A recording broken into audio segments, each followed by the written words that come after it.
Taking classes entirely online, I'm in front of a computer screen and writing in my notebook constantly throughout the day.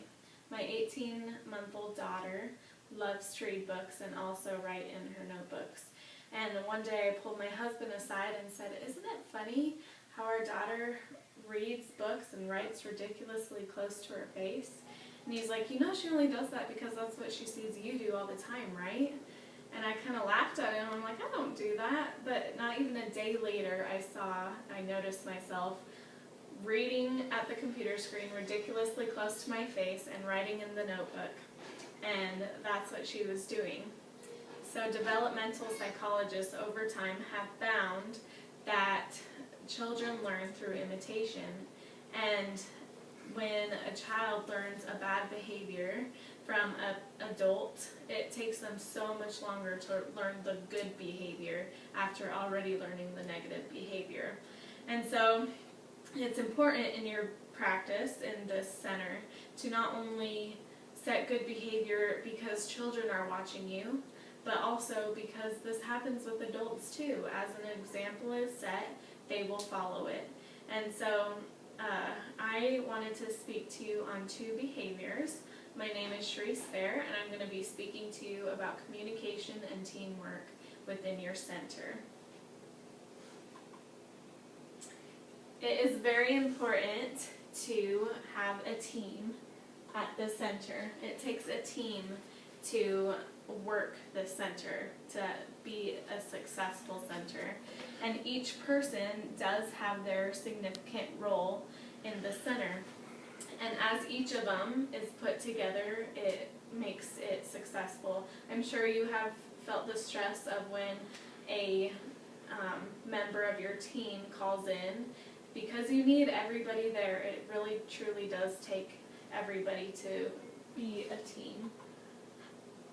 Steve Jobs, a successful businessman, said, "Great things in businesses are never done by one person, they're done by a team of people." So I wanted to ask you, who is a part of that team that creates this atmosphere for the well-being of children at this center? I would say it's you guys as the assistant director and director, the people working at the center with you, and parents. All three of you together are a part of this team. So who in those three groups has the key to the success of this center? I would very much say that it is you guys, because if you think about your individual homes, is there a head of a household there? Whether it be you, your spouse, or you together, there is someone leading your household. They are providing, presiding, protecting. They are setting this environment for you to succeed. And that is exactly what you're doing in this center. You are creating this environment for everybody else to succeed, and you are leading them. I'm sure you guys have heard of Mount Everest, as it is the highest mountain on Earth. And as such, it is the greatest accomplishment for a climber to achieve, to go to the summit. And in recent history, people who have a lot of money are hiring guides to take them up the mountain because they don't have the training themselves. And this is kind of what they have to do. They go to base camp to try to adjust to the conditions of the mountain. And then over time, they have to make decisions to when to continue climbing, because it is such a dangerous condition to go on this mountain. There was a team in 1996 who didn't have experience, but they hired a guide to help them succeed and go to the summit of this mountain. And it ended up that 8 people died. Why? Because of the lack of leadership, communication, unity, and teamwork amongst this group. Everybody had the united goal to get to the summit, but as they were climbing the mountain, they ended up shifting direction and going after individual goals. And the leader pretty much left his clients and lost track of them, and they separated because of the lack of communication and a united purpose. And because they weren't a team, they questioned the leadership. So think about your own mountain. We all have our own mountains to climb. And what are those things that we are trying to achieve? Is everyone in your center united in purpose for the well-being of the children? And how can we foster that communication and teamwork in order to hike the mountain and get to the top and back safely? Teamwork. That is the first thing. If you look at this team, they're so cute, right? But you throw them all in there without a leader, without a coach, and hope they do the best they can, and they probably won't succeed. But when you throw a coach in there, it's able to guide them and lead them. Same thing is for your center. You're bringing people in with different backgrounds, ethnicities, history, and with you by their side, you're able to foster this teamwork. Because you need to build teamwork. It isn't just there. So what can we do to enable this teamwork? Strong and effective leadership, that's you. Agreed statement of purpose and principles. Shared value base. Shared awareness and approaches for working with children. Recruitment practices, bringing in new people to help with the team you already have. Regular and reflective review.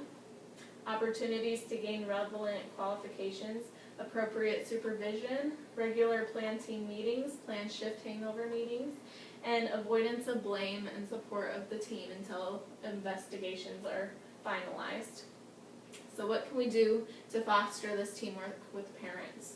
We can develop a plan and have a mutual understanding and communicate with them.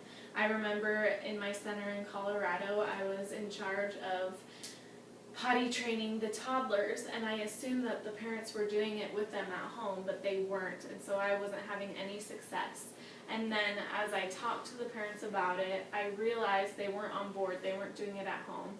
And we came up with a plan for them to do it at home and me to do it at the center, and together we were able to work as a team and be able to be successful.